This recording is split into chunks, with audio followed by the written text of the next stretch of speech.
Alléluia. Amen. Shalom, peuple de Dieu. Shalom. Recevez mon bonjour dans le précieux nom de Jésus-Christ. Amen. Permettez-moi de prier. Seigneur Jésus, nous te bénissons, nous te remercions. Là où deux ou trois sont rassemblés au nom de Jésus-Christ, tu es là. Précieux Jésus, c'est pour toi que nous sommes là ce matin. Je crois pleinement que cette assemblée n'est pas venue me rencontrer, mais elle est venue te rencontrer au travers de mon humble personne. Esprit Saint, établis ton règne, que ta volonté soit faite, que ton règne vienne. Au nom de Jésus-Christ de Nazareth. Alors que nous nous apprêtons à passer à la parole, Seigneur, il est écrit, au commencement de toutes choses était la parole. Tu précises en rajoutant que toutes choses ont été faites par ta parole. Rien de ce qui n'existe n'a été fait sans elle. Voilà pourquoi au travers de ta parole en ce jour, je te prie, Seigneur, crée quelque chose de nouveau dans la vie de quelqu'un. Je te prie, Seigneur, au travers de ta parole, fais quelque chose de nouveau sous le soleil au nom de Jésus-Christ. Accorde la vie, car ta parole est esprit et vie. Au nom de Jésus-Christ. Amen. Amen. Est-ce que tu peux acclamer le Seigneur? Est-ce qu'il y a la joie du Seigneur en ce moment?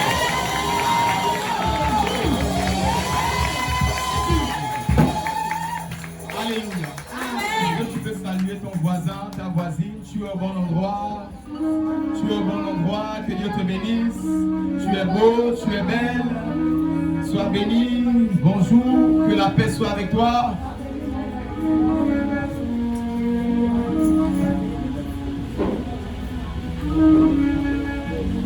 Alléluia. Amen. Tu vas prendre ta Bible sans plus tarder. Nous allons passer à la première lecture et ensuite nous asseoir. Jean 4, 21, 22.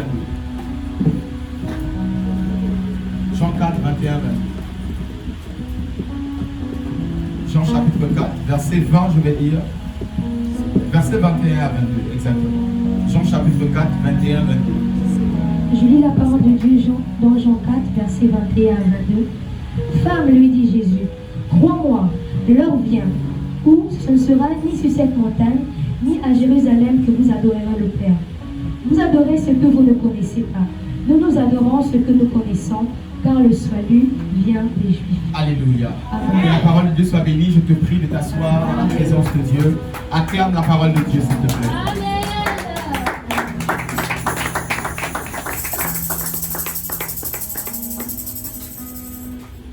Ce matin, nous allons aborder un thème assez essentiel, un thème indispensable, un thème du passé, du présent et du futur. Un thème qui ne passera jamais. J'aimerais dire à quelqu'un que le ministère de la délivrance est appelé à passer. J'aimerais dire à quelqu'un que certaines dimensions du service de Dieu sont appelées à passer. Mais il y a l'une des dimensions qui ne passera jamais. J'aimerais dire à quelqu'un, même la prophétie est appelée à passer, nous dit les Saintes Écritures. Car nous connaissons en partie, mais un jour arrivera, nous allons tout connaître. Donc pour dire que même la prophétie est appelée à partir. Alors sans plus tarder, le thème de ce matin s'intitule « Le mystère de la louange et de l'adoration ». Dis avec moi le mystère de la louange et de l'adoration. Acclame pour le thème de ce matin.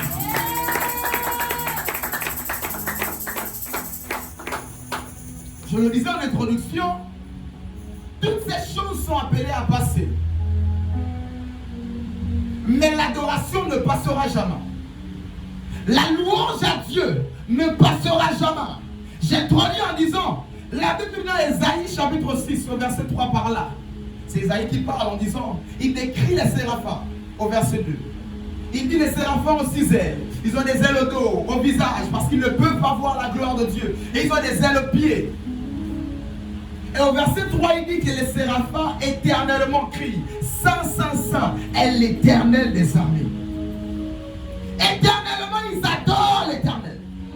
Depuis bien avant tout le commencement, ils adoraient l'Éternel. Pendant ce moment, ils sont en train d'adorer l'Éternel. Après ce moment, ils continueront toujours à adorer l'Éternel. Ainsi est le travail des séraphins. C'est d'adorer l'Éternel. en esprit et en vérité. Permettez-moi de définir ici la louange et l'adoration. Définition assez simple, sans rentrer dans des définitions complexes. La louange, c'est tout simplement manifester ce qu'il a fait pour toi. Manifester ce qu'il a fait. On peut le définir comme dire ce qu'il a fait. Mais dire seulement ce qu'il a fait ne définit pas en réalité la louange. Parce que la louange est bien plus que des paroles. La louange est bien plus qu'une mélodie. La louange, c'est manifester, c'est un état d'âme, c'est l'attitude, c'est une vie. Louer Dieu. Adorer, c'est aussi au-delà de dire, mais manifester ce qu'il est. Je répète, adorer, c'est aussi au-delà de dire, mais manifester ce qu'il est. Qu'est-ce que je veux faire comprendre à quelqu'un? L'apôtre Paul pouvait dire, nous offrons nos corps comme un sacrifice agréable à Dieu. L'adoration à Dieu est un sacrifice que nous donnons à Dieu. C'est bien plus que des paroles, mais c'est une manifestation à Dieu. Quelqu'un peut dire, tu es grand, tu es Dieu, mais tu ne le penses pas. Voilà pourquoi il dit, vous m'honorez des lèvres, mais vos cœurs sont éloignés de moi. Parce qu'ils s'arrêtent à louer Dieu que dans les paroles. Ils s'arrêtent à adorer Dieu qu'au niveau des paroles. Dis avec moi, la louange et l'adoration. C'est bien plus que des mots. C'est une manifestation. Acclame pour cette déclaration si tu es d'accord avec ça.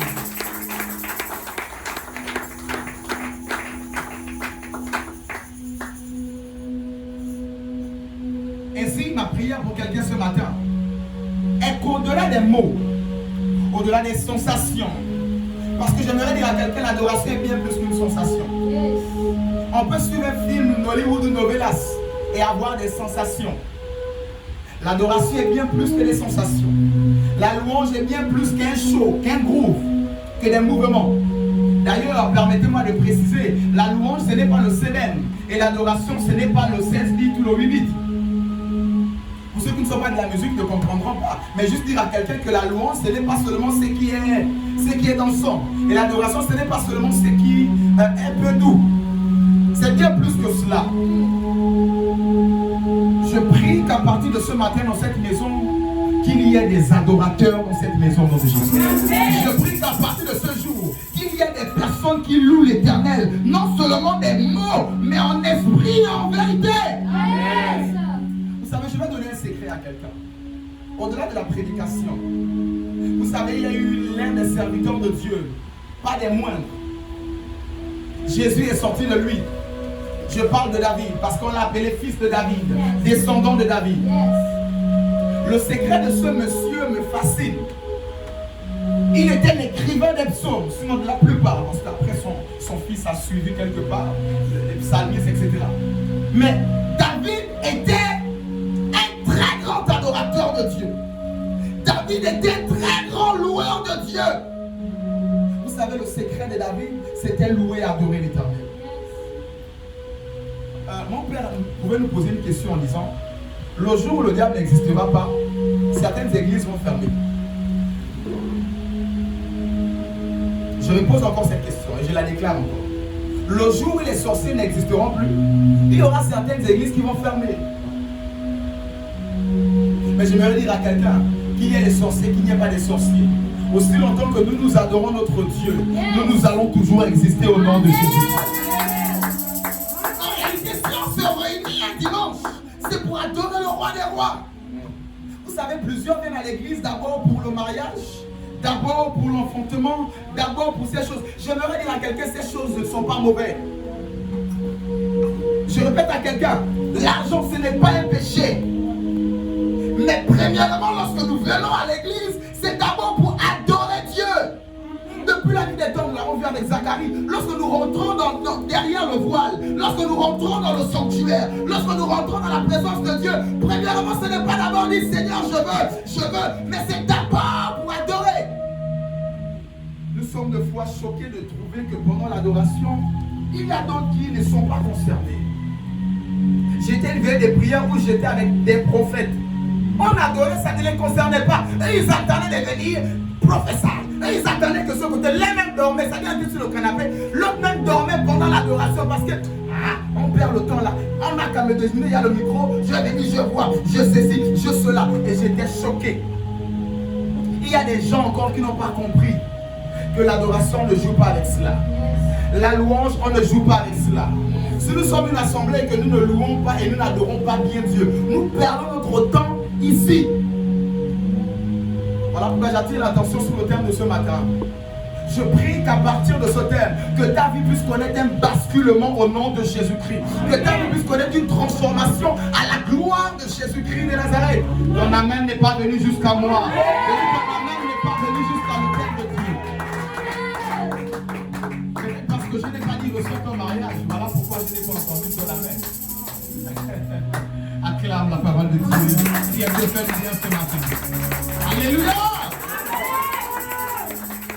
Je suis convaincu d'une chose, que ce dont tu as besoin se trouve là-dedans. Je suis convaincu d'une chose, que la paix intérieure dont tu as besoin là se retrouve dans ce temps précieux de louange et d'adoration que tu passes avec Dieu. Il m'a envoyé dire à quelqu'un que tes moments de prière puissent changer. Il y a des gens qui rentrent dans la présence de Dieu, donne-moi, donne-moi, je peux, donne-moi, Dieu, je veux, donne-moi, donne-moi, moi. Il est en train de parler à quelqu'un, il cherche de vrais adorateurs. Et dans cette atmosphère, je prie que ce matin, au-delà de prier, que nous puissions adorer et louer Dieu pour ce qu'il est et ce qu'il fait pour nous. Alléluia. Acclame la parole, je vais avancer.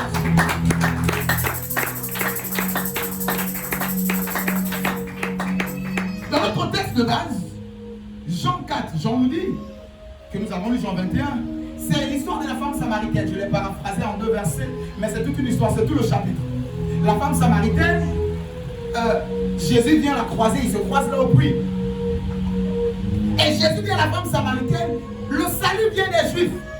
Au départ, la femme samaritaine, ne comprenant pas ce que Jésus lui faisait, ce que Jésus voulait lui faire comprendre, elle dit au verset 20, vous pouvez me le lire, elle dit au verset 20, Seigneur, tu nous fais comprendre que pour adorer, il nous faut seulement aller à Jérusalem. Tu nous fais seulement comprendre. Et pourtant, nous, on a pour habitude d'adorer sur cette montagne, au puits de Jacob. Mais tu es en train de nous faire comprendre qu'il nous faut aller à Jérusalem pour adorer. J'aimerais dire à quelqu'un, depuis la nuit des temps, pour adorer, on n'adorait pas en Éthiopie. Mais l'Éthiopien allait à Jérusalem pour adorer. Pour adorer, on n'adorait pas à la maison. Mais on allait au temple pour adorer. Et c'est par là que la femme samaritaine a compris ces choses. Mais après au verset 21, Jésus lui fait comprendre, non, il arrivera des jours où nous n'allons plus adorer sur cette montagne ou même plus à Jérusalem. Qu'est-ce que Jésus veut lui faire comprendre? J'aimerais dire à quelqu'un, il y a un sacrifice qui a été donné. Il y a un sang qui a coulé. Il y a une âme qui a été donnée.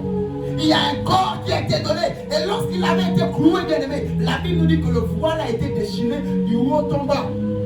C'est ce qu'il voulait faire comprendre à la femme samaritaine. Il arrivera des moments, quelque part à l'évasion Pécavite, on m'adorera là-bas. Il arrivera un moment, quelque part à Mongochine, on m'adorera là-bas. Il arrivera quelque part à Paris, centre-ville, on m'adorera là-bas. Il arrivera quelque part où on va m'adorer partout, plus seulement à Jérusalem.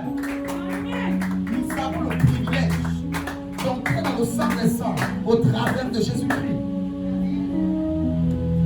Lorsqu'il a donné cette prophétie, il nous voyait aujourd'hui en cette date. Je vais amener à quelqu'un de monter ce matin. Nous allons parler des choses immatérielles ce matin. Qui commande des choses matérielles? Plusieurs cours derrière le matériel, mais j'aimerais dire à quelqu'un sur le immatériel qui commande le matériel. Tu ne peux pas posséder quelque chose que tu n'as pas immatérialisé dans ta pensée, que tu n'as pas vu. Et si ce matin, je donne le secret à quelqu'un. Alléluia. Acclame cette parole, je vais avancer.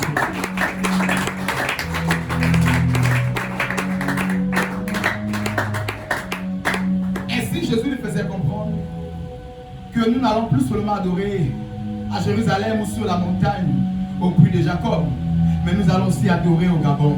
Alléluia. Le verset 22 attire mon attention parce que Jésus leur dit, vous adorez ce que vous ne connaissez pas. Est-ce que vous savez qu'il y a des gens qui adorent ceux qu'ils ne connaissent pas? Parce que papa est catholique. Toute la famille, nous sommes tous catholiques. Chez les musulmans, c'est fréquent. D'ailleurs, dans ma famille. Parce que papa est musulman et imam, quand j'ai dit à quelqu'un que je me prénomme Mohamed Sauveur, à l'état civil, parce que j'ai eu à faire une jonction de nom et de prénom, je me prénomme Mohamed Sauveur. Mais comment? Mon père même est imam, il est même musulman. Et ils se disent non. Ton père est musulman, tu es né dans une famille musulmane, il te faut absolument être musulman. C'est comme ça qu'il y a des gens qui servent des dieux qui ne connaissent pas. Il y a des personnes qui sont catholiques, ils ne savent pas pourquoi. Parce que maman, papa, toute la famille est catholique. Non, non, non, vos choses d'éveil, je ne veux pas. Nous aussi, nous sommes catholiques. C'est comme ça qu'il y a des gens qui adorent. Ils sont bruitistes, ils sont dans le mélange, ils sont dans le jobbing. Ils ne savent pas, ils adorent des choses qu'ils ne connaissent pas. J'aimerais dire à quelqu'un, nous adorons un Dieu que nous connaissons. Nous adorons un Dieu que nous connaissons. Ça me choque lorsque je suis devant la télé des débats sans technique. Ils disent les choses, la religion que les colons ont amenée. J'aimerais dire à quelqu'un, la religion chrétienne n'est pas arrivée en Afrique par les colons. Allez-y étudier la théologie, on vous dira que c'est rentré en Afrique par les Éthiopiens. J'ai dit l'Afrique noire. Allez-y étudier la théologie et vous allez comprendre que c'est rentré par un Africain chez nous. Et cette affaire de salut, nous avons beaucoup à voir dedans. Parce que Jésus, quand chercha à le tuer, il est venu se cacher en Afrique. En Égypte. Chez nous. Pourquoi je veux nous faire comprendre que c'est les choses des blancs? Qu'il soit blanc, qu'il soit noir, je sais une chose, nous le connaissons. Connaître quelqu'un, ce n'est pas le teint, ce n'est pas les yeux bleus, ce n'est pas les cheveux. Connaître quelqu'un, c'est bien plus que cela. Voilà pourquoi on ne te sent pas intrus dans cette affaire de salut. C'est pour nous. Oh, touche quelqu'un, dis-lui, c'est pour nous. Touche quelqu'un, dis-lui que c'est notre affaire. Acclame pour cette déclaration. Jésus n'est pas étranger pour toi. Tu l'as hébergé quand on cherchait à le tuer. Alléluia. Quelqu'un comprend la parole ce matin? Gloire à Dieu. Eux, ils adoraient un Dieu qu'ils ne connaissaient pas. Mais je prie, alors que l'adoration se fait en esprit et en vérité, il te faut accéder à la dimension de la vérité. Quelqu'un a du mal il y a des gens qui ont du mal à adorer parce qu'ils ne connaissent même pas Dieu. Il y a des gens, on va leur demander de louer Dieu, ils ne connaissent même pas ce qu'est Dieu. C'est-à-dire, de fois, ils sont là. Je les comprends, de fois, quand ils adorent, ils sont là. Surtout nous, les hommes, de foi à l'église. On dit non, non, non, c'est les femmes. Les choses de l'église, là, c'est les femmes. On est là. C'est les femmes. Je le dis parce que moi, je suis un homme. C'est pas ça. C'est les femmes, c'est les femmes. Non, non, non, non, non. C'est pas cela. Parce que tu ne connais pas Dieu. Tu ne le connais pas véritablement. Voilà pourquoi tu dis c'est une affaire des femmes. Je comprends les femmes. Les femmes connaissent Dieu naturellement. Voilà pourquoi quand Jésus est ressuscité, c'est d'abord les femmes qui l'ont vu. Naturellement, les femmes connaissent Dieu. Mais nous, pour le connaître, il faut que les femmes viennent nous dire. Et nous, on va vous dire non, non, non, non, tu mens, non, non, non, non, tu mens, non, non, non, non, tu mens. C'est pas depuis aujourd'hui, mes frères. Mais il faut qu'on prie et qu'on brise ça. Alléluia. Est-ce que seulement les hommes peuvent acclamer Jésus? J'ai dit seulement les hommes. Alléluia. Dis avec moi, à partir de ce jour, je dois connaître mon Dieu afin de mieux l'adorer. Alléluia. Et quand nous parlons de louange, vous savez, surtout la louange est un signe de reconnaissance à Dieu. L'adoration encore, c'est dire qui il est pour toi. Tu avais besoin d'un père alors que tu es orphelin. Il prend la place d'un père dans ta vie. Qui il est? Tu es Dieu au commencement et la fin. Tu es Alpha, Oméga. Tu es Dieu, en train de l'adorer. Mais le louer, tu m'as fait du bien, il m'a restauré, il m'a donné la victoire, etc. Nous sommes en train de le louer, c'est un signe de reconnaissance. Je dis merci à Dieu parce qu'il t'a donné la victoire. Vous savez, c'est des gens reconnaissants qui savent louer Dieu. Et c'est pas pour apprendre à louer Dieu, apprends à être reconnaissant. Le diable te fera toujours voir, je n'ai pas, je n'ai pas, je n'ai pas. Mais regarde ce que tu as, que le voisin n'a pas. Apprends à louer Dieu.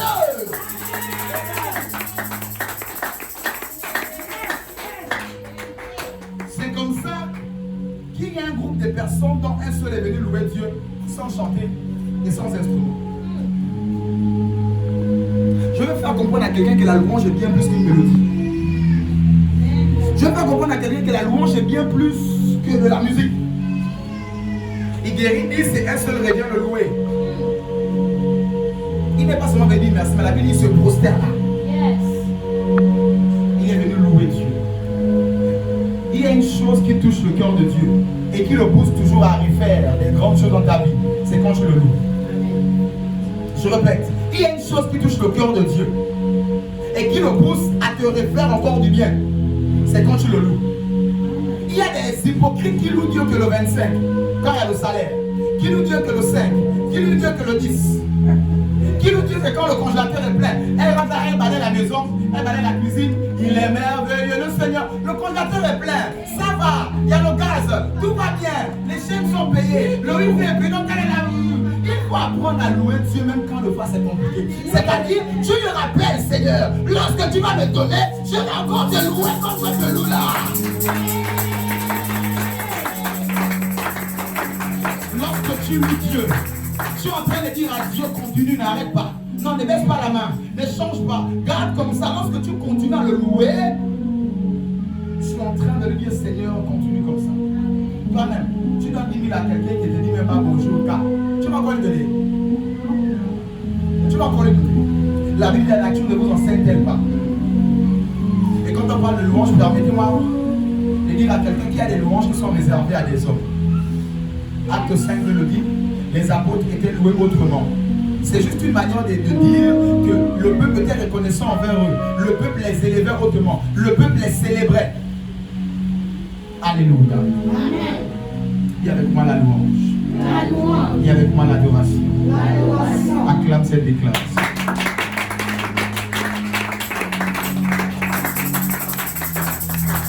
Psaume 150, versets 1 à 6. Psaume 150, versets 1 à 6.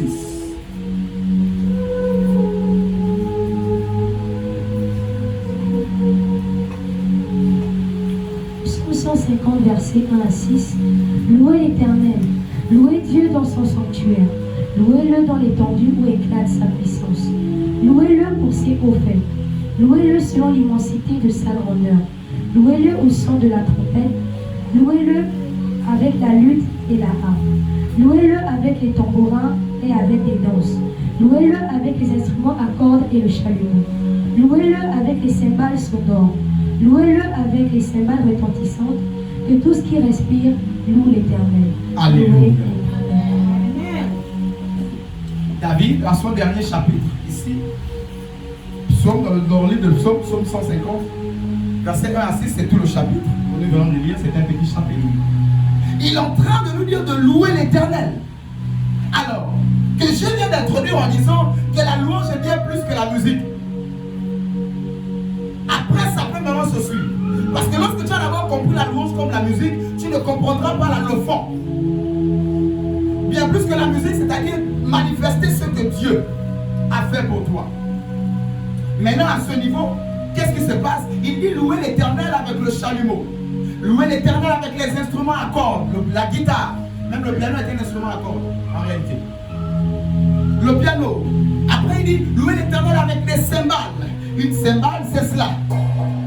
Louer l'Éternel avec les cymbales. Mais pourquoi vous, les églises de réveil, là, surtout vous là, vous tapez les tam-tams, vous sifflez les sifflets, vous jouez les instruments, et vous êtes sûr que ça arrive jusqu'au ciel? Vous êtes sûr que Dieu a besoin de ça? Tu ne peux pas louer Dieu doucement. Fermez les yeux.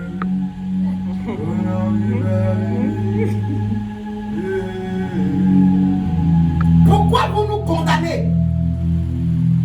La Bible de louer l'Éternel. Il y a d'autres quand il danse sur nous. Il soulève sa chaise. Il danse sur nous, l'autre habille foyer. Elle prend ses chaussures. Elle danse pieds nus. L'autre se roule au sol. Loue Dieu. Je vais dire à quelqu'un, loue Dieu, mais loue-le très bien. Lorsque tu le loues, ne fais pas semblant. J'ai dit à quelqu'un, ne fais pas semblant. Loue-le très bien. Et il est en train de nous lister des choses avec lesquelles, principalement, nous devons louer Dieu. Au-delà des paroles, mais avec des chalumeaux, tu tapes tes dis donc, il te faut louer Dieu. En réalité, quand tu vois quelqu'un se fâcher lorsqu'on loue Dieu, il faut comprendre, ce n'est pas de sa faute, il est possédé. Il faut comprendre, si c'est une femme, ce n'est pas de sa faute, elle est possédée. Il y a des démons là qui sont jaloux parce que le problème du diable depuis le commencement, c'est cette affaire de louange et d'adoration qui est donnée à Dieu. Comprenez-le là-bas. Il n'y a pas un ministère dans l'église qui est combattu comme le ministère de louange et de l'adoration. Tu vas tout entendre là-bas, tu vas tout voir. Tout ceci pour nous faire tâcher la louange, pour nous tâcher l'adoration de Dieu, afin que nous ne puissions pas bien l'adorer. Je vais dire à quelqu'un, lorsque Dieu nous a dit qu'on doit l'adorer, on ne lui a pas dit qu'on était parfait. Lorsque Dieu nous a dit adorez-moi et louez-moi, il sait qu'on n'est pas parfait. Mais il demande une chose, il te faut le louer et il te faut l'adorer. Je vais dire à quelqu'un, au-delà de tes incapacités, n'arrête jamais d'adorer Dieu. Au-delà de tes incapacités, n'arrête jamais de louer Dieu. Est-ce que je dis quelqu'un va faire le désordre et vient être chante? Non, non, non, non, non. Je suis en train de dire à quelqu'un, crains Dieu, fais ceci, oui. Mais même au-delà des faiblesses, n'arrête pas de louer et d'adorer Dieu. Alléluia. Si tu as compris cette déclaration, tu peux acclamer.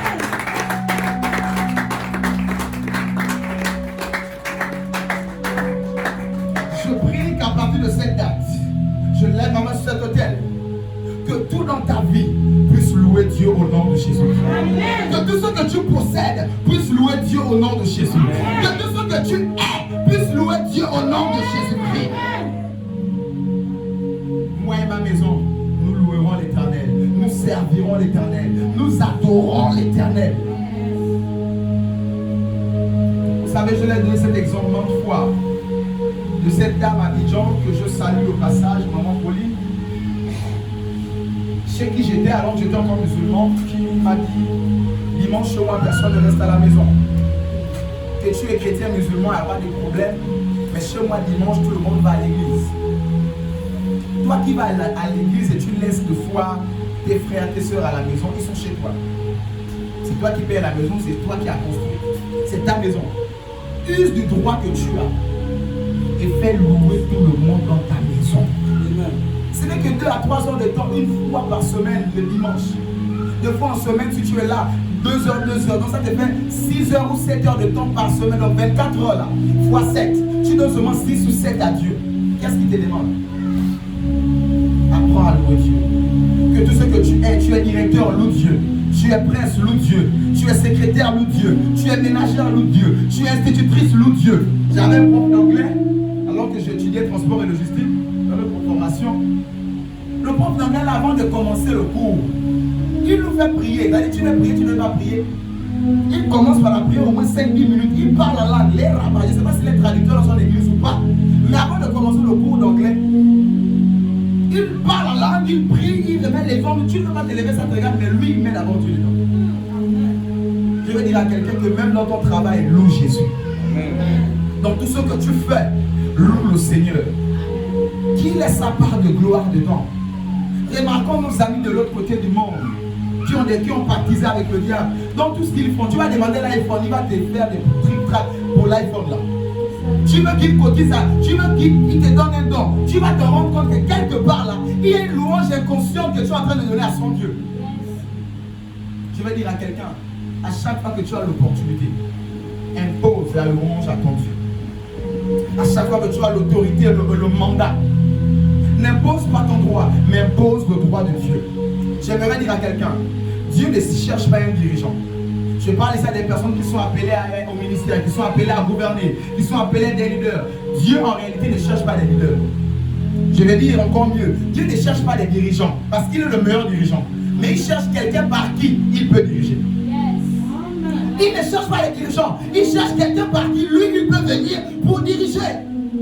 Voilà pourquoi David était le plus petit. Il n'était pas capable, mais Dieu savait que par David à 17 ans, il pouvait faire des choses. Il savait que par David qui est incapable. David sait le louer, David sait l'adorer, David sait paraître Dieu. Je vais dire à quelqu'un, Dieu ne cherche pas quelqu'un qui peut diriger, mais il cherche quelqu'un par qui lui-même il peut venir diriger. Alléluia. Il y a de quoi Seigneur éternel. Dirige par moi. Dirige par moi. Au nom de Jésus. Acclame cette déclaration. Je prie que tu sois éligible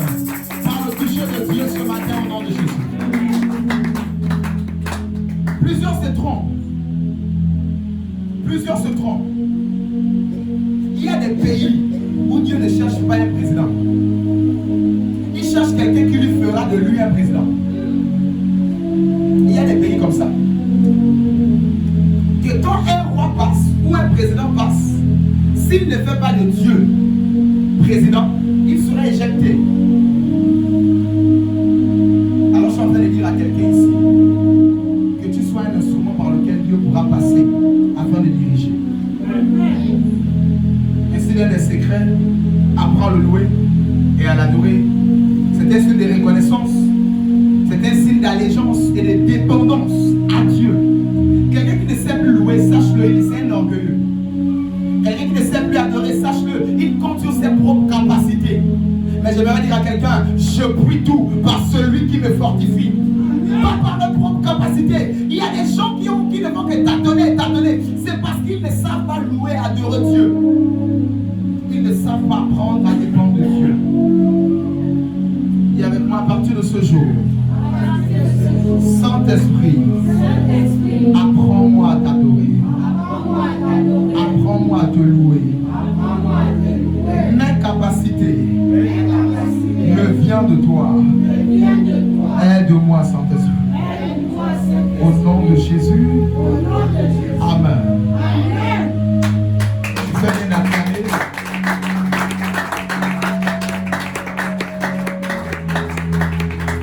Alors que nous parlons des tambourins et de toutes ces choses, Jésus est en train de rentrer en Luc 19. Luc chapitre 19, il est en train de rentrer dans Jérusalem.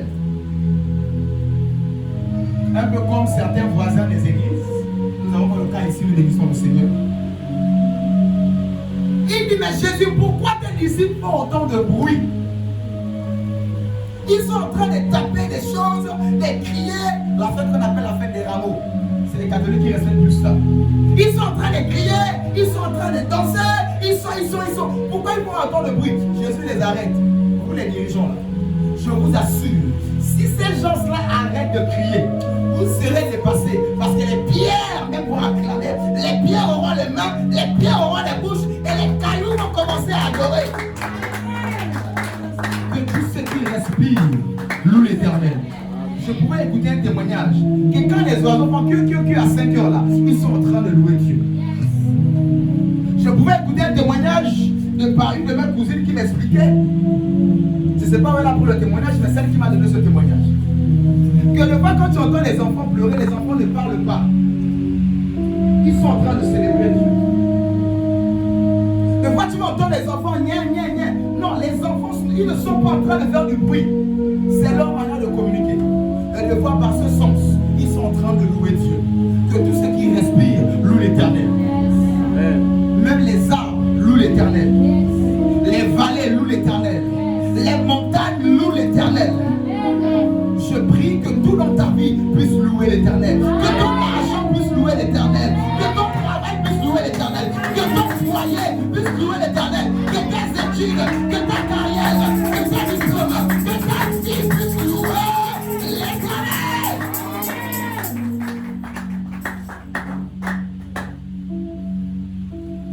Dans cette affaire de louange et d'adoration, je vous assure, nous allons rentrer dans les mystères de louange et d'adoration ce matin. J'espère que le temps me le permettra. Dans cette affaire de louange et d'adoration, il n'y a pas de neutralité. C'est-à-dire, tu ne peux pas dire que je n'adore et je ne loue rien. Ça n'existe pas. Même celui qui dit qu'il est athée, il loue et il adore quelque chose ou quelqu'un. Je répète encore, dans cette affaire de louange et d'adoration, il n'y a pas de neutralité. Il n'y a pas de neutralité. C'est-à-dire, quand tu n'adores pas Dieu, tu adores quelque chose d'autre à côté. Peut-être pas un idole, peut-être pas le diable, peut-être pas les rites traditionnels, mais tu peux adorer ton fils. Ton fils peut prendre la place de Dieu. Ton travail peut prendre la place de l'adoration que tu donnais à Dieu. Ton mari peut prendre la place de la louange que tu donnais à Dieu. Tu n'as plus le temps pour Dieu. Tu n'as plus le temps de dire Dieu merci. Mais tout le temps tu dis merci chérie, merci ceci, merci cela. Tu es en train de tout le temps remercier peut-être ton patron pour les promotions, pour le salaire, pour les avances, pour les bonus. bonus, pour les ceci, alors que tu ne le fais pas à Dieu, il peut prendre tes louanges qui sont normalement dignes à Dieu. Voilà pourquoi j'ai dit à quelqu'un, il n'y a pas de neutralité. Qu'à partir de ce matin, tu puisses comprendre qu'il te faut seulement donner cette affaire-là à Dieu. Et il te faut bien le faire. Alléluia. Et tout ce qui respire, loue l'Éternel. Je tiens à préciser que nous avons un Dieu jaloux. Dis à ton voisin, nous avons un Dieu jaloux. Non, dis à quelqu'un, nous avons un Dieu jaloux. Nous avons un Dieu jaloux. Il est écrit, oh Dieu, tu m'as donné un corps pour faire ta volonté. Oh Dieu, tu m'as donné un corps pour faire ta volonté. Tu m'as donné un corps pour te louer avec ce corps. Tu m'as donné un corps afin de t'adorer avec ce corps. Vous savez, petite histoire, bibliquement parlant, à chaque fois qu'Israël arrêtait d'adorer Dieu, ils étaient toujours sous une captivité. Prends de Genèse jusqu'à Malachie. Même quand Dieu commence à parler, vous êtes éloigné de moi, finissons avec cette affaire de Malachie là même. C'est parce qu'ils ont arrêté de louer Dieu avec leur dîme. Ils ont arrêté d'adorer Dieu avec leur offrande. C'est un signe d'allégeance et de dépendance. On va le voir lorsque je vais évoluer. Quand on ne loue pas, on n'adore pas Dieu les mains vides. On va y arriver. Mais bien avant, je tiens ici à faire comprendre à quelqu'un, à chaque fois que Israël a arrêté de louer Dieu, l'Éternel des armées, a arrêté d'adorer l'Éternel des armées, ils étaient toujours sous une captivité. Qu'est-ce que je veux faire comprendre à quelqu'un? Comprends la parole de ce matin. Tu vas moins faire faille, feu. Pour dire qu'il y a certaines captivités dans lesquelles tu es, c'est parce que tu ne loues pas et tu n'adores pas Dieu.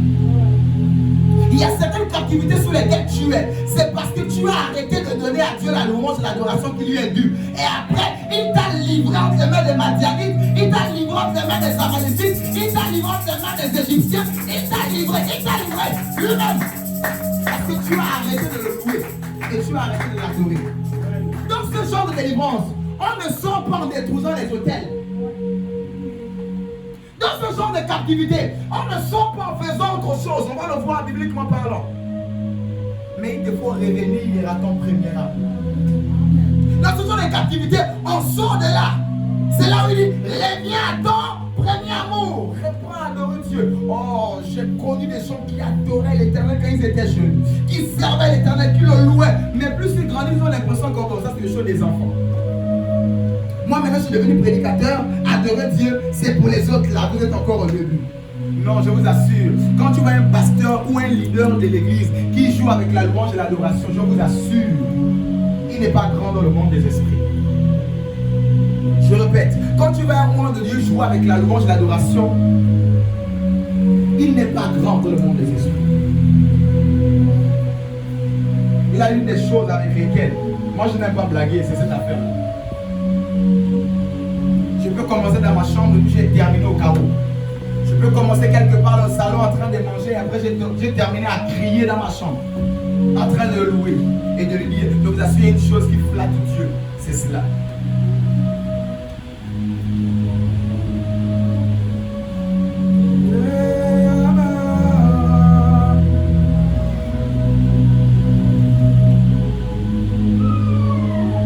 Certaines délivrances dont tu attends se feront par la louange et l'adoration. Certaines délivrances dont tu as besoin, ce n'est pas fire, out, take it. Mais c'est adorer Dieu qu'il te faut. Il y a des atmosphères dans lesquelles aucun démon ne peut siéger. C'est un raccourci qui ne manque jamais. Quelqu'un qui va te dire fire, arrête d'adorer, tu perds le temps. Ou alors il te dit, mais tu adores depuis la table, il n'a pas changé. C'est que tu adorais mal. Je n'ai pas vu un adorateur dont sa vie n'a pas changé.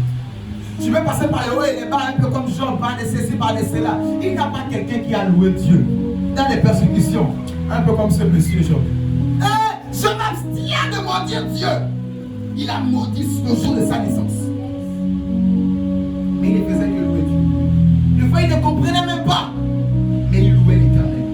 Je veux dire à quelqu'un que l'inconfort ne t'empêche pas de louer Dieu. Amen. Que l'épreuve ne t'empêche pas d'adorer l'Éternel. Acclame l'Éternel si tu es d'accord avec ça. Plusieurs, après ils rentrent dans le désert comme Job, ils arrêtent de louer Dieu. C'est maintenant pardon, tu m'as oublié. Au lieu de louer l'Éternel. Oh, je n'ai jamais vu un juste mendier son pain. Seigneur, alors que je n'ai pas mangé depuis le matin, mais je n'ai jamais vu un juste mendier son pain. Je n'ai jamais vu sa descendance. Je veux dire mendier son pain, ou un juste avoir faim. Je n'ai jamais vu cela. Quand tu es en train de dire ces choses, alors qu'il n'a pas encore faim, tu es en train de dire, Seigneur, comment? À quel niveau? Je veux dire à quelqu'un, apprends maintenant d'une autre manière. Et dis, Seigneur, tu m'as oublié. Et dis, Seigneur, ça ne marche plus. Et dis, Seigneur, pourquoi? Commence à dire, tu veux le mariage, tu dis, Seigneur, il est écrit, il n'est pas bon que l'homme soit seul. Tu es Dieu, tu es bon. Si tu as donné Ève à Adam, j'attends mon Ève, sois loué, sois magnifié. Est-ce que quelqu'un peut louer Dieu avec cette acclamation? Est-ce que quelqu'un peut louer Dieu avec cette adoration? Est-ce que quelqu'un peut louer Dieu avec cette cri de gloire?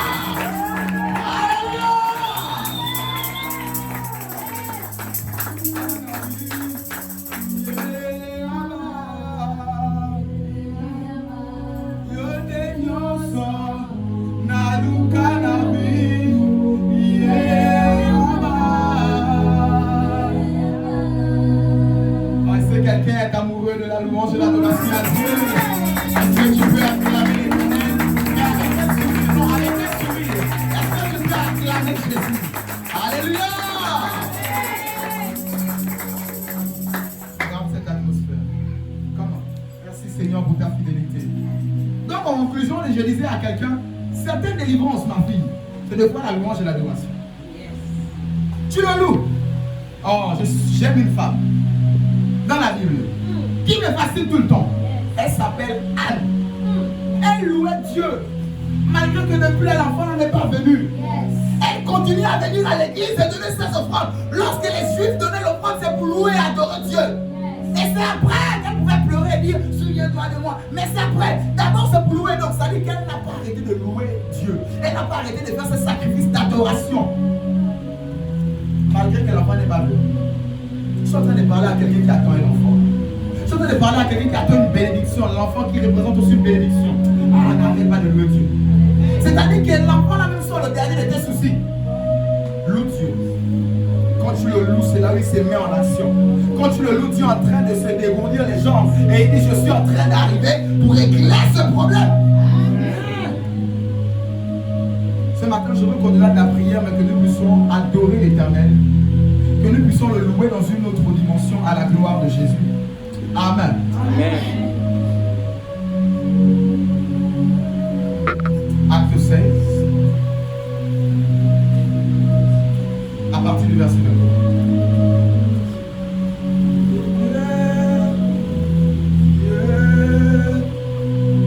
Acte 16 au verset 23.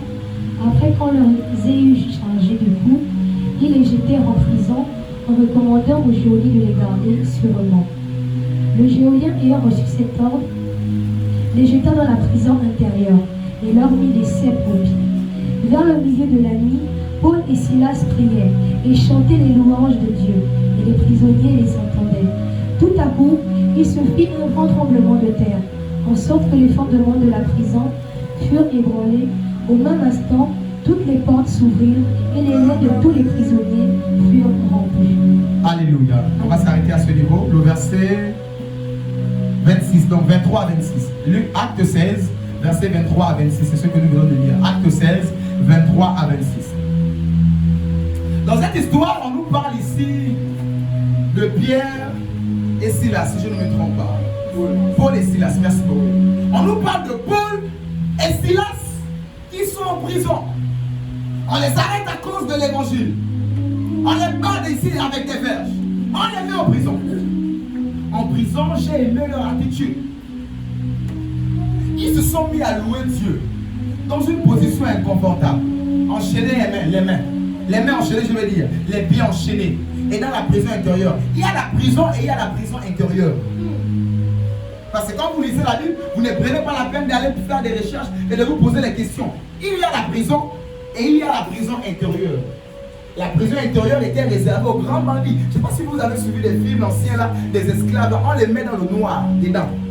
Là-bas, il n'y a pas de lumière. Il n'y a pas de rayon de soleil. La prison intérieure, vous allez aller chercher sur Google, sur Wikipédia. La prison intérieure, c'est un endroit. Il y a la prison et la prison intérieure. Dans la prison intérieure, tu es dans la prison, on te met les chaînes.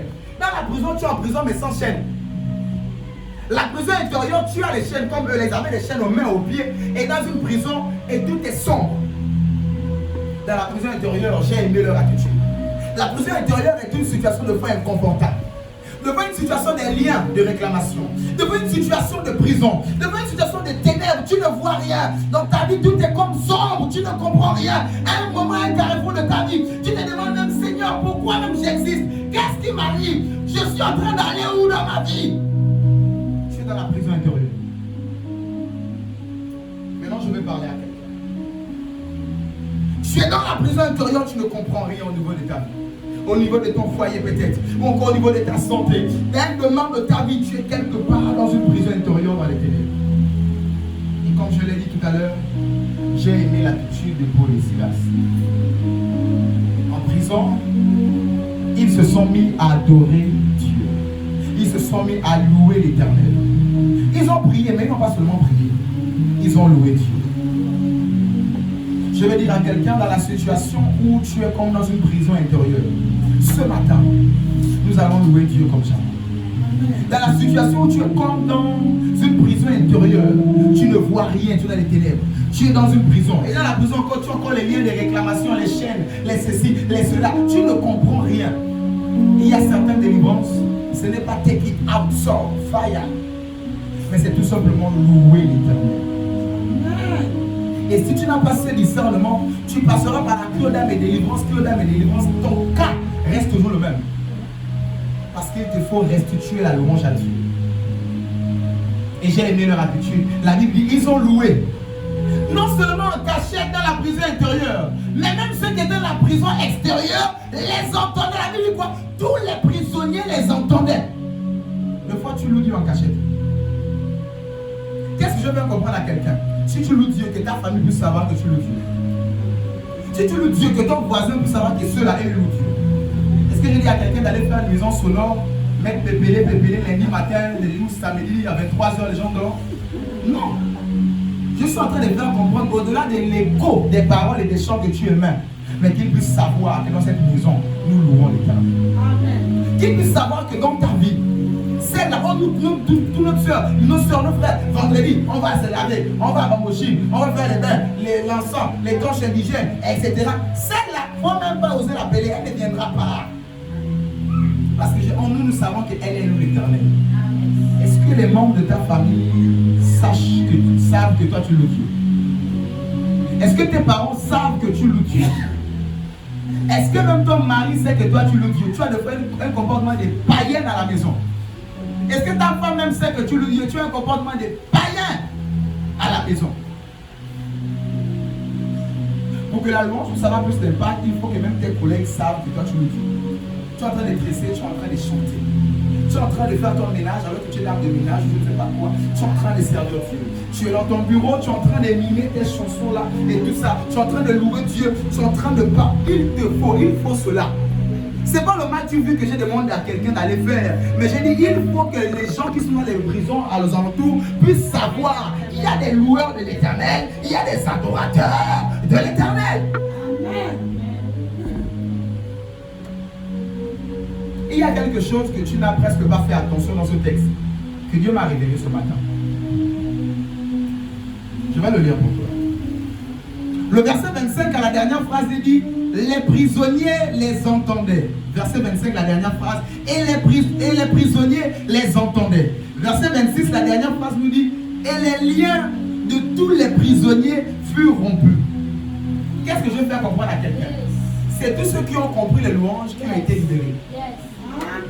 Ceux qui n'ont pas entendu n'ont pas été libérés. Donc comme la Bible dit, tous sont entendus. Voilà pourquoi quand la délivrance est arrivée, il n'y a que deux qui ont loué. Mais toute prison a été libérée. C'est parce que quand ils louaient, toute la prison les entendait. Je suis en train de dire à quelqu'un, loue un pose ta louange dans ta famille. Toute ta famille sera libérée. Loue un pose ta louange dans ton lieu de travail. Tout ton travail sera libéré. Même si tu es seul, même si vous êtes à deux, ils étaient à deux, mais la délivrance a été imposée à toute la prison.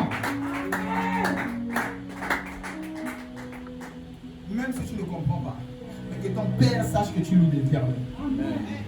Même si eux aussi ne comprennent pas, que ta mère, que tes parents, frères et soeurs, cousins, cousines, que même ton voisin à côté puisse savoir que tu loues Dieu.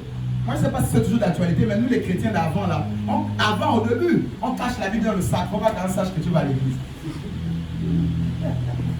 Il faut être honnête. Au début, tu prends la Bible, il faut que tu caches. Je ne sais pas c'est quand tu es dans la semaine, mardi et jeudi, quand je venais à l'église, j'ai laissé mon sac. J'ai attrapé ma Bible tout le chemin. J'ai dit non, ça fait un peu longtemps.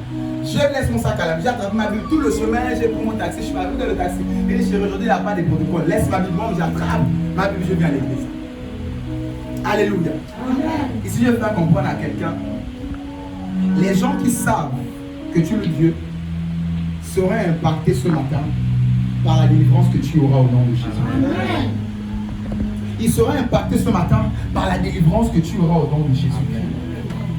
Ils sont en train de dire à quelqu'un, pas demain, c'est pas ce soir, mais ce matin, avant que je ne puisse déposer ce micro, je décrète et déclare, pendant que nous allons louer et adorer Dieu ce matin, tu seras libéré de toute chaîne au nom de Jésus-Christ.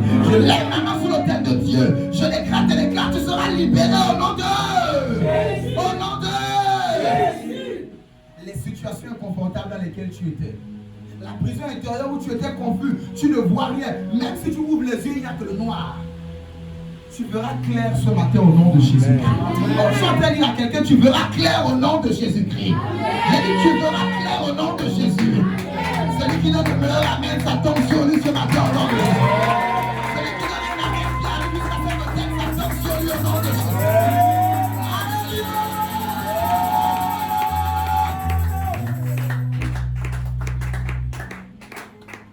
Je décrète et déclare, aucun lien ne résistera à l'atmosphère de Dieu ce matin. Aucune réclamation ne résistera à l'atmosphère de Dieu ce matin. Que tu connaissais ou que tu ignorais, les ténèbres ne résisteront pas ce matin. La Bible dit les ténèbres ne régneront pas toujours. Tu veux dire à quelqu'un, ce matin, ce verset s'applique à toi au nom de Jésus. Avant que nous allons louer, adorer, les ténèbres disparaissent dans ta vie au nom de Jésus. Les ténèbres disparaissent dans tes finances au nom de Jésus. Les ténèbres disparaissent dans ton foyer, dans ta maison, dans ton travail, au nom de... Dis avec moi la lumière. Dis avec moi lumière. Lumière. Acclame cette déclaration.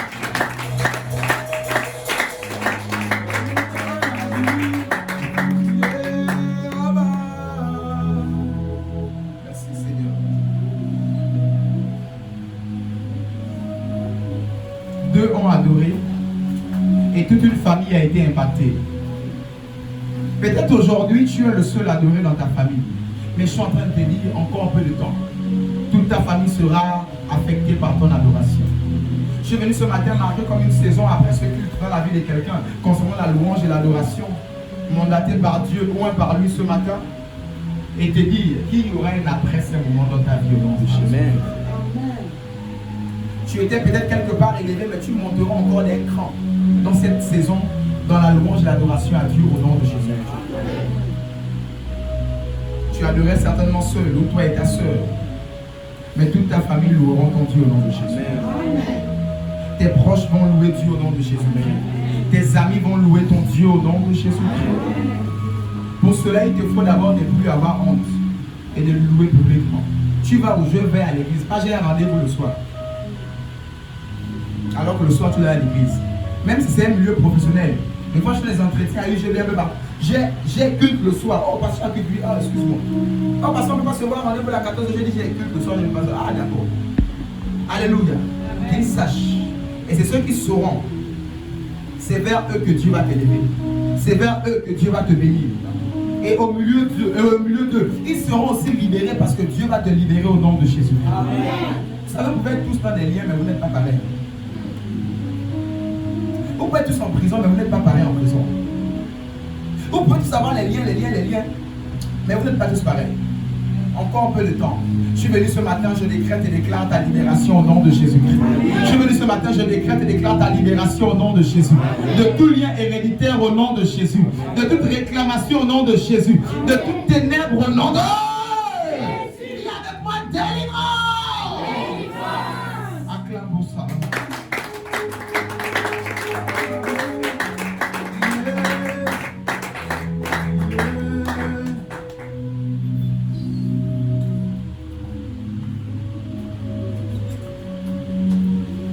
Et j'aimerais dire à quelqu'un qu'il y a certaines méthodes d'évangélisation qui se font par la louange et l'adoration.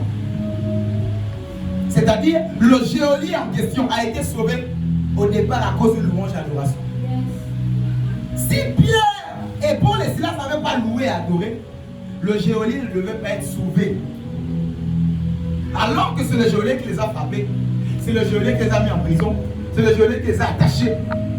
Mais eux, ils louaient toujours. Je suis en train de dire à quelqu'un, celui qui t'a attaché, qui t'a mis en prison, au nom de Jésus ce matin, grâce à la louange et l'adoration que tu donneras à Dieu, il sera converti au nom de Jésus-Christ. Il sera converti au nom de Jésus-Christ. J'ai dit, elle sera convertie au nom de Jésus-Christ. Parce qu'il y avait un choix. Soit le geôlier devait se convertir, soit il mourrait. Parce que c'était cela. Il avait déjà pris son épée pour s'enfoncer. C'est là où Paul lui a dit, non, non, non, ne te fais point de mal. Donc il y avait un choix. Soit il acceptait le Seigneur, soit il mourait. Je suis en train de dire à quelqu'un, si tes ennemis n'acceptent pas le Seigneur, ils mourront par cette épée au nom de Jésus. Mais quant à toi, loue et adore. Les sorciers qui t'ont attaché, qui t'ont frappé, seront frappés en retour au nom de Jésus. S'ils ne se répondent pas pour louer ton Dieu, ils seront frappés au retour à partir de ce matin au nom de Jésus. Je ne dis pas demain, je dis ce matin au nom de Jésus-Christ. N'arrête pas de louer l'Éternel. Tu peux gagner celui qui te fait du mal parce que tu loues l'Éternel. Tu peux gagner celui qui te fait du mal parce que tu célèbres l'Éternel. Quand je travaillais encore, il y avait des collègues qui venaient vers moi parce qu'ils savent que je loue l'Éternel. Ils ont des problèmes parce qu'ils savent que j'ai même un collaborateur actuellement à la mairie de Libreville avec qui je travaille. Pasteur, c'est comme ça qu'il m'appelle. Pasteur. Un bon bailleur. Pasteur. Mais à chaque fois qu'il y a un problème, il vient vers moi et me dit, pasteur, voilà. Parce qu'il sait que lui, il loue l'Éternel. Lui, il a un secret, il a un Dieu. Il a quelque chose qui peut régler mon problème.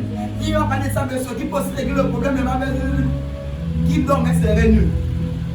Même le degré des maris de nuit, femme nue. Tu dors habillé, mais tu te réveilles nu, tes habits pliés, rangés à côté. Il y a des sorcelleries. Donc quand tu es marié de nuit, il y a degré. Tu es habillé, mais tu te réveilles nu, tes habits pliés, rangés, posés. Et ça arrive presque tous les jours, chaque mois et tout ça. Et je suis en train de dire à quelqu'un, loue l'Éternel. Les gens qui passent par les situations les plus compliquées viendront vers toi. Tu seras la solution de ta famille. Tu seras la solution de tes enfants. Tu seras la solution de tes proches. Ceux qui ont dit rien, loue l'Éternel, ils finiront par venir dans ton affaire de Dieu là. Ceux qui ont dit rien, qui t'ont combattu, ils finiront toujours par venir dans toute cette affaire. Toi, reste seulement. La louange, c'est la force tranquille. On ne presse pas là-bas. Loue et adore. Dieu est en train de faire quelque chose. C'est pas la précipitation, c'est la force tranquille. Loue et adore Dieu seulement. Tu laves tes habits, tu es en train de toujours dire quelque chose à Dieu. Tu pries, tu es en train de le magnifier. Tu te réveilles et dis, Seigneur, j'ai faim. Tu l'abondes, tu es bon. Tu es merveilleux. Tu es un père responsable. Et tu ne donnes pas à des gens des serpents alors que, oui, Seigneur, je sais que ce matin, tu me donneras mon pain quotidien. Alléluia. Apprends à draguer Dieu et à flatter Dieu. Il y a des gens qui sont des bons dragueurs, là. Surtout pour les hommes. Des bons dragueurs. Même s'il n'a pas l'argent, il est prêt, il te drague là. Ce sont des gens qui ont le don de louer Dieu. Mais ils pervertissent ça à des fins bizarres.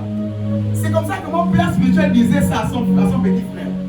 Mon père spirituel disait à son petit frère, lui c'était un homme, ma femme, tu n'as pas aimé. Le petit frère du pasteur. Et il nous a dit ça tous comme ça. Il a un don de louer Dieu, de servir Dieu.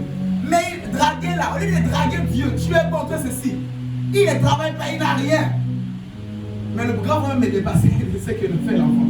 C'est ce que fait son petit frère. Alléluia. Amen. Je suis en train de dire à quelqu'un, si ce don était perverti, que ce soit recadré vers Dieu au nom de Jésus. Je parle aux femmes, je parle aux hommes. Si la séduction a été un peu humaine, séduis maintenant Dieu par ta louange. Attrape maintenant Dieu par l'adoration.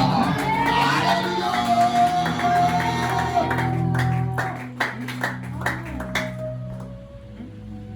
Il faut aussi inviter Dieu au restaurant. C'est-à-dire donner le meilleur à Dieu. tu le dragues, ça se fait. Mon père l'appelle un gentleman. Dieu, c'est un gentleman. Il sait que tu as besoin de lui, mais il peut pas rester comme ça. Il attend que tu lui dises, Seigneur éternel, que tu es beau. Tu es le plus beau parmi nous. J'ai besoin de toi. Apprends à draguer Dieu. Alléluia. Acclame le Seigneur si tu as compris. Donc si tu as compris, c'est de toi que Dieu t'acclame.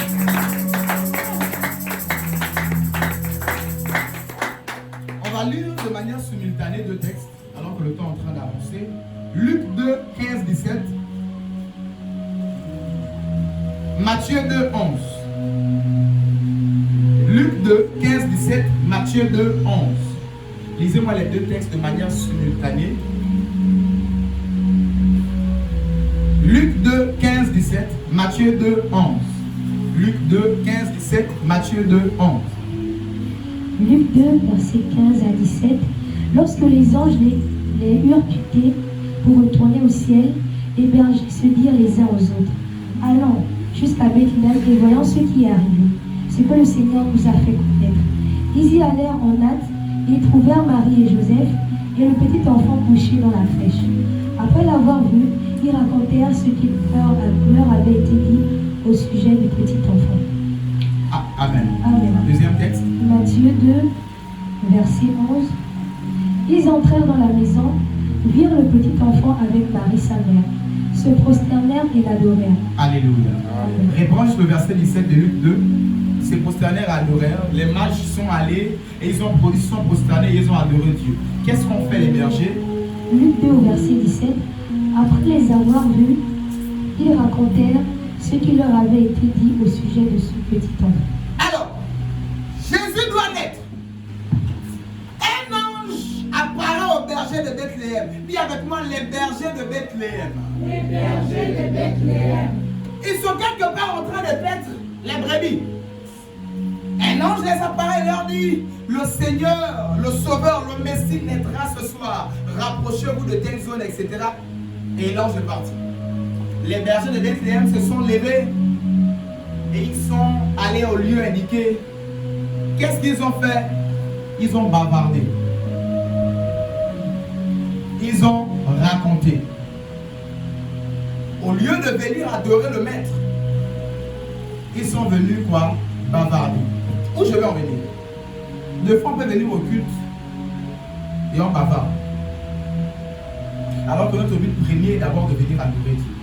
Voilà pourquoi on a institué le culte de cette manière. Louange, adoration, mais après il y a un chant spécial. Avant l'offrande de l'adoration. Afin que quand on fait le chant spécial, l'adoration monte, l'offrande monte comme un parfum de bonne odeur, comme une adoration à Dieu. Dans cette maison, on ne jouera plus jamais avec la louange et l'adoration. Comme j'ai assisté là hier aux répétitions des chants, je serai là de plus en plus. Qui est beaucoup plus de discipline et de carré à ce niveau. Parce que ce Dieu veut t'amener loin. Ce domaine-là où tu parles de ça. Alors, revenons sur notre texte. Les bergers de Bethléem se sont levés. Je précise encore, les mains vides. Et ils sont allés voir Jésus. Mais qu'est-ce qu'ont fait les magiciens? Les magiciens, eux, ils ont vu l'étoile. L'ange n'a pas apparu aux magiciens. Mais eux, ils ont vu l'étoile depuis au Moyen-Orient. Et ils se sont mis à suivre l'étoile. Et ils ont vu que l'étoile s'arrêtait. C'est là où ils ont vu aussi Jésus. Et ils sont allés voir Hérode. Nous cherchons le roi. Ils vont voir le roi. Il dit au roi, nous cherchons le roi pour l'adorer. Voilà pourquoi Hérode était irrité. Il a envoyé les soldats à Rama pour tuer tous les bébés de moins de 2 ans. Parce qu'il y avait un bébé qui est né, qui bouscule le monde spirituel jusqu'aux magiciens. Les voyants ont vu, les étoiles dans le monde spirituel, physiquement aussi, les bergers ont vu. Il y a eu un truc bizarre qui est arrivé. Mais seulement dans cette affaire, il fallait venir pour l'adorer. C'était cela l'instruction. Les bergers sont venus, bavardage. 1 et 2, les mains vides. Les mages sont venus, ils n'ont pas bavardé. La Bible dit, ils ont amené l'or, l'encens et la myrrhe, et ils se prosternèrent et l'adorèrent. Verset 11. Ils ont amené l'or, l'encens et la myrrhe, ils se prosternèrent et ils l'adorèrent. Qu'est-ce que je veux faire comprendre ici à quelqu'un? Premièrement, j'aimerais dire à quelqu'un, lorsque nous venons dans la présence de Dieu, c'est pour l'adorer. ce n'est pas pour bavarder. Ce n'est pas pour bavarder pendant le culte. Pour le pasteur aussi que je suis, ce n'est pas pour vous montrer que je connais la parole de Dieu, pour vous épater, pour ceci. Ce n'est pas pour bavarder. Premièrement, c'est d'abord pour adorer l'Éternel. C'est pour se prosterner et adorer. Nous trouvons de moins en moins les gens qui se mettent à genoux à l'église pour adorer Dieu. Oh, j'ai mon pantalon de 15 000 francs. Je ne peux pas mettre à genoux, ça va, c'est de la vie. Oh, je me suis mis en blanc aujourd'hui. Je ne peux pas mettre à genoux. Bien aimé, il est temps de sortir de ces choses. Comme David, il est roi. Il danse avec sa tunique royale. Sers l'Éternel. Danse, loue-le, adore-le. Peu importe qui tu es, ce que tu peux avoir. Et secondo à comprendre, c'est que les mâles sont venus les mains vides. Je veux dire, les bergers sont venus les mains vides. Ils avaient les brebis, ils avaient les boucs, ils avaient les moutons, ils avaient les mâles, femelles, les brebis, donc les enfants des moutons. Ils avaient tout ça. Mais ils sont venus voir Dieu les mains vides. Ce n'est pas qu'ils étaient pauvres. Voilà pourquoi la Bible nous dit, dans Deutéronome 16, tu peux noter, je vais juste paraphraser, Deutéronome chapitre 16, verset 16, à la dernière phrase du verset, parce qu'il est long, il dit, on ne vient pas voir Deutéronome chapitre 16 au verset 16. On ne vient pas voir Dieu les mains vides. Certes, plusieurs pasteurs ont pris ça pour s'enrichir et faire du n'importe quoi, mais nous ne sommes pas de cette catégorie et de cette race. On ne vient pas dans la maison de Dieu les mains vides, parce que quand on adore, il faut qu'un parfum monte. On est en train d'enseigner ici comment être un vrai, un bon, je veux dire, adorer l'Éternel en esprit, en vérité. On n'adore pas Dieu les mains vides. Les bergers ont bavardé parce qu'ils sont venus les mains vides, alors qu'ils avaient les moutons, ils pouvaient donner le mouton à Marie. Quand tu comprends la peau là pour habiller l'enfant, ou quand on donne l'argent pour aider le voyage pour aller jusqu'en Égypte parce qu'il fallait fuir Hérode. Mais ils sont venus et ils étaient peindre avec Dieu. Et leur adoration n'a pas été agréée. Et d'ailleurs, ils sont venus bavarder, c'est-à-dire ils ont même perdu leur temps. Ils sont venus raconter, on a vu leur, on a fait ceci. Non, non, non, non. Il te faut adorer l'Éternel. Et pour adorer, il ne te faut pas venir les mains vides dans la maison de Dieu. Et parlant des mains vides, il y a deux personnes qui sont venues dans la présence de Dieu avec des choses. Mais donc Dieu a créé l'un, il a rejeté l'autre. Donc quand on dit de venir avec des mains pleines dans la maison de Dieu, ce n'est pas les miettes qu'on donne à Dieu. Mais c'est une offrande qui te coûte. C'est-à-dire, ça peut être 200. Et l'autre donne 1 million. Mais c'est seulement les 200 là que tu avais. Dieu peut l'agréer plus que celui qui a donné 1 million mais qui a encore 900 millions en compte. Voilà pourquoi Jésus a dit que la femme là qui a donné 4 pièces a donné plus que vous qui avez donné des superflus. Parce qu'elle avait donné tout ce qu'elle avait. Je vais dire à quelqu'un, le donner ne dépend pas de la valeur, mais de la situation financière de tout un chacun. Toi, tu peux donner 1000 francs, 5 000, 15 000. Et tu ne gagnes pas beaucoup. Mais quelqu'un qui est peut-être milliardaire, s'il donne 10 000 à Dieu, pour Dieu, c'est petit. Alors, je suis en train d'apprendre à quelqu'un de donner pas pour plaire à un homme. Alors, nous sommes en train de parler du mystère de la louange, de l'adoration, mais de donner de telle sorte à plaire à Dieu. Pas de dire, j'ai donné, le pasteur verra que c'est beaucoup. Il ne sait pas ce qu'il me reste. Non. Comme Ananias et Saphira, on appelle ça le sens d'Ananias et Saphira. Il ne faut pas avoir ces choses, c'est de la perversion, c'est de l'esprit des vipères. Mais apprends à donner à Dieu, de telle sorte que Dieu qui connaît ce qui te reste. Et tu dis, Seigneur, voici mon offrande d'adoration. Voici ma première offrande. Et après, il y aura l'offrande de la parole. Voici mon offrande qui est en train d'accompagner, alors que je suis en train de chanter. Tu es Dieu, tu es le commencement et la fin, au chant spécial. Voici cette offrande qui doit monter. Parce qu'à votre attention, l'encens, la myrrhe et le parfum qui a été donné à Jésus, on ne donne ces trois choses qu'à une divinité, qu'à Dieu. Voilà pourquoi quand David a interprété les songes, le roi lui a donné aussi l'encens, la myrrhe et le parfum. Parce qu'il a dit que David avait l'esprit d'Élohim, l'esprit d'un Dieu. On donne ces choses à un Dieu. Donc on ne donne pas n'importe quoi à Dieu. Je vais apprendre quelqu'un à bien adorer, à ne pas passer du temps dans les chants seulement, mais à bien adorer Dieu. Ne sois pas comme les bergers qui viennent voir Dieu lui-même. Mais sois comme les mages qui savent qu'un Dieu ne doit pas venir adorer le roi des rois. Le problème, c'est que les mages étaient païens, mages, magiciens, c'était des magiciens. Mais même les magiciens, vous savez, il y a certains magiciens qui savent adorer plus que certains pasteurs. Il y a certains occultismes qui savent adorer le diable, qui savent adorer, juste adoration tout court, hein, qui savent adorer plus que certains ont de Dieu. Parce qu'en réalité, l'adoration d'abord n'est pas d'abord chrétienne. À votre attention. La louange d'abord n'est pas évangélique. C'est d'abord divin. C'est d'abord une affaire de divinité, de Dieu, une affaire de spiritualité. Là maintenant je suis en train de rentrer un peu en profondeur. Je vais diluer parce que les regards là sont un peu compliqués. Alléluia. Acclame le Seigneur, je vais diluer un peu ça. Parce que là ça commence à être un peu solide. Comme si le morceau de viande qui passe à la gorge. Et là on regarde comme ça. Alors je vais diluer et revenir posément. En disant que l'adoration n'est pas d'abord une affaire chrétienne. Parce que les enfants du diable adorent leur maître le diable. Mais des fois, ils le font tellement bien. Tu vas voir leur temple, ce n'est pas de n'importe quoi. Tu vas voir les instruments qu'ils jouent dans leur temple, ce n'est pas de n'importe quoi. Parce que c'est bien ce qui leur donne le meilleur à leur faux Dieu, qui ne mérite même pas sa réalité. Mais notre Dieu qui mérite tout, le meilleur que tu as, prévois-le toujours afin de le bénir. Quand tu l'adores, quand tu le loues, ne l'adore jamais les mains vides. J'étais allé dans une soirée d'adoration, une veille des prières, le spécial louange d'adoration. Et à la fin, j'étais surpris qu'il n'y avait pas d'offrande. Et j'étais obligé de voir la responsable et lui dire non, j'aimerais que nous puissions donner des offrandes à Dieu. Elle était un peu choquée. J'ai dit non, on n'adore pas Dieu les mains vides. Donc c'est pas mon programme, mais moi je sais qu'on n'adore pas Dieu les mains vides. J'ai préparé mon offrande, j'ai préparé l'offrande de mon époux. On est allé donner l'offrande. Papa, on dit soirée d'adoration, tu viens les mains vides comment? Tu vas venir chanter, crier, pleurer et sortir les mêmes. Parce que rien, aucun parfum ne montait à Dieu. Je suis en train d'apprendre à quelqu'un à adorer Dieu. L'adoration qui couvre les geôliers là-bas, qui casse les prisons. Apprendre à adorer Dieu, c'est de cette manière. Il te faut apprendre à adorer Dieu par un sacrifice. Ainsi, j'exhorte quelqu'un à ne pas adorer Dieu les mains vides. À ne jamais venir dans la maison de Dieu les mains vides. C'est-à-dire, même des fois, ça peut arriver, tu n'as rien. Alléluia. Ça peut arriver. Alléluia. Mais si tu as, ne viens pas les mains vides dans la maison de Dieu. Alléluia. Acclame cette déclaration.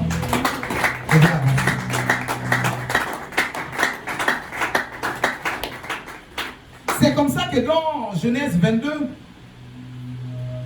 Abraham a donné son fils. Dieu lui a demandé son fils. Et Abraham n'a pas boudé, il lui a donné. Et dans Genèse 4 et 5, on nous parle ici de Caïn et Abel que j'ai donné tout à l'heure. Caïn et Abel, un a donné, l'autre a donné, mais l'Éternel a créé, hein, et il a rejeté l'autre. Pourquoi? Parce que l'autre a donné les miettes et l'autre a donné l'entièreté. Maintenant, je vais rentrer étymologiquement, ça dit dans l'histoire. Les Juifs, pour l'offrande du pardon du péché, tu viens le sabbat ou le premier jour de la semaine dans le temple. Tu viens voir le sacrificateur pour demander pardon pour tes péchés ou le péché de l'année. Pour le péché, ce qui était brûlé, c'était la graisse. Pour le pardon des péchés, quand tu donnais une bête, on brûlait la graisse. Mais pour l'adoration, on brûlait tout. Je reprends. Pour le pardon des péchés, on brûlait la graisse des animaux. Mais pour l'adoration, on brûle tout. Est-ce que vous comprenez ce que je suis en train de dire? Pour dire que quand on adore, on donne tout. Quand c'est pour le pardon des péchés, on donne que la graisse à Dieu. Parce que c'est la graisse qui cause toutes les maladies de l'intérieur. L'obésité et toutes ces choses. On brûle cela. Un peu comme brûler le péché. Mais pour l'adoration, on donne tout le corps à Dieu. Voilà pourquoi j'ai compris que dans Genèse 4 et 5, on nous parle ici de Caïn et Abel. L'autre a donné la graisse pour l'adoration. On ne donne pas la graisse en adoration, mais on donne tout, le meilleur, le premier, tout à Dieu. Alors je vais apprendre quelqu'un, quand il s'agit d'adorer Dieu, ne joue pas avec ça. Je vous assure, j'ai une chose avec laquelle je ne joue pas, c'est l'adoration. C'est louer Dieu. Ne joue pas avec cela. Dieu fera de toi un géant dans le monde des esprits. Dieu fera de toi un commandant dans les choses spirituelles, dans les choses immatérielles qui attirent le matériel. Alléluia. Acclame cette déclaration, je vous avance.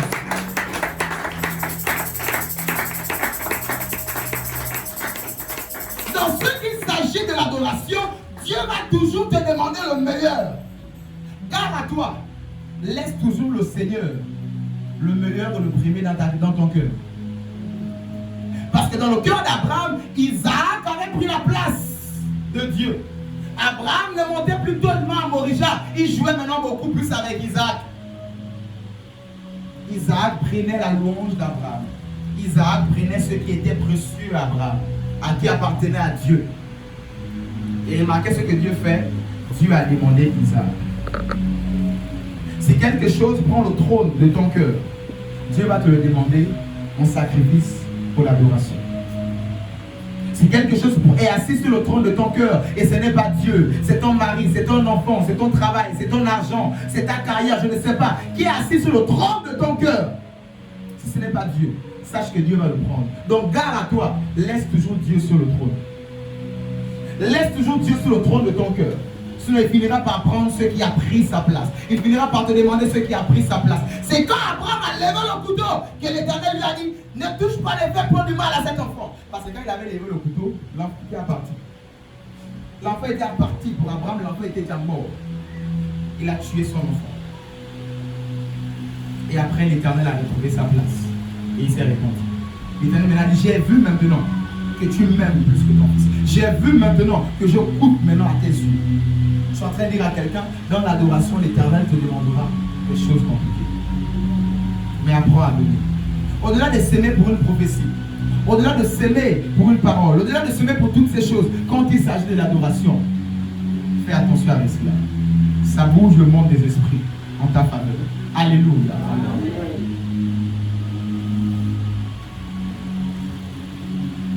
Deux Chroniques 20, 21 à 22, nous terminons avec ce texte. Et nous allons prier. 2 Chroniques 20, 21 à 22. Nous terminons avec ce texte. Lisons-le. 2 Chroniques 20, verset 22. 2 Chroniques 20, verset 21 à 22. Verset 21 à 22. Puis d'accord avec le peuple, il nomma des chantres qui, revêtus d'ornements sacrés et marchant devant l'armée, célébraient l'Éternel et disaient, louez l'Éternel, car sa miséricorde dure à toujours. Au moment où l'on commençait les chants et les louanges, l'Éternel place une embuscade contre les fils d'Ammon et de Moab, et de ceux de la montagne de Séir qui étaient venus contre Juda, ils furent battus. Alléluia.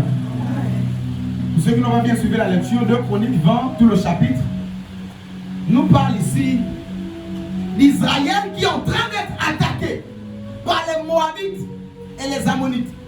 Les Moabites et les Ammonites qui sont les deux principaux adversaires d'Israël. Ils se sont tous réunis et ils ont dit, on va en finir avec Israël aujourd'hui. Et Israël est là, ils voient comment les adversaires sont en train de venir. Israël est là, ils sont en train de voir comment les ennemis sont en train d'approcher. J'ai aimé l'attitude d'Israël. Israël n'a pas mis les vaillants héros devant. Israël n'a pas pris des costauds et des soldats et des armées, des épées pour mettre devant. La Bible nous dit au verset 21 que nous avons lu qu'ils ont pris l'armée. Puis, d'accord avec le peuple, il nomma des chantres qui, revêtus d'ornements sacrés, marchaient devant l'armée. L'armée s'apprête à riposter, mais qui ils ont mis devant? Ils ont mis des chantres devant au champ de bataille. Normalement, les chantres ou encore la musique de l'armée se met à côté ou se met derrière. Mais dans cette affaire de combat, ils ont mis les chantres devant. Les ennemis attaquent, je suis en train de chanter à Dieu. Les ennemis attaquent, au lieu de dire fire, fire, tu es en train d'adorer et de célébrer l'Éternel. Des fois, il y a des gens qui disent fire, même là, c'est dans la peur. Au-delà de Jésus, même des fois, c'est la peur. L'attitude de sérénité, c'est lorsque tu loues Dieu, même dans des moments compliqués. Voici, ils sont attaqués par les ennemis. Ils sont attaqués par les Ammonites et les Moabites. Ils ont mis devant des chantres.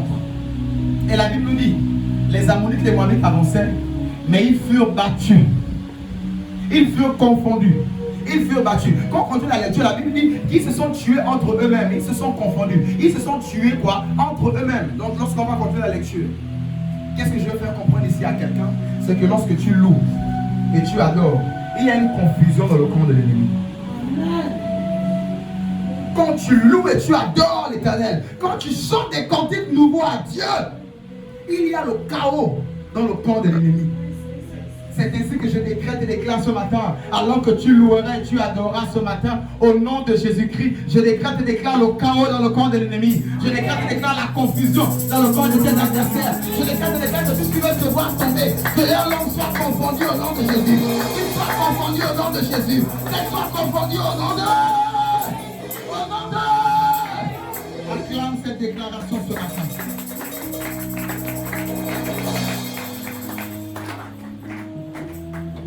Célébrez l'Éternel et disait, louez l'Éternel, car sa miséricorde durera à toujours. Donc ils ont mis des chantres devant l'armée et ils se sont mis à chanter, loué soit l'Éternel, car sa miséricorde dure à toujours. Et en chantant, ça s'émet le chaos dans le camp de l'ennemi. Ils se sont tués entre eux-mêmes. Je dis à quelqu'un ce matin, plus ton adoration sera profonde ce matin, plus le chaos sera profond dans le camp de l'ennemi. Plus ta louange à Dieu sera élevée ce matin, plus le chaos dans le camp de l'ennemi sera élevé au nom de Jésus. Ainsi je prie que quelqu'un ait compris par ces faibles mots, par ces quelques phrases, quelques passages bibliques, en ces quelques minutes, que quelqu'un ait compris qu'il ne faut pas jouer avec la louange de l'adoration. Que quelqu'un ait compris, pour certaines délivrances, il te faut louer et adorer Dieu. Que quelqu'un ait compris qu'il te faut louer et adorer Dieu dans certaines batailles et dans certains combats. Alléluia. Acclame le Seigneur, lève-toi, nous allons prier. Acclame le Seigneur, lève-toi, nous allons prier.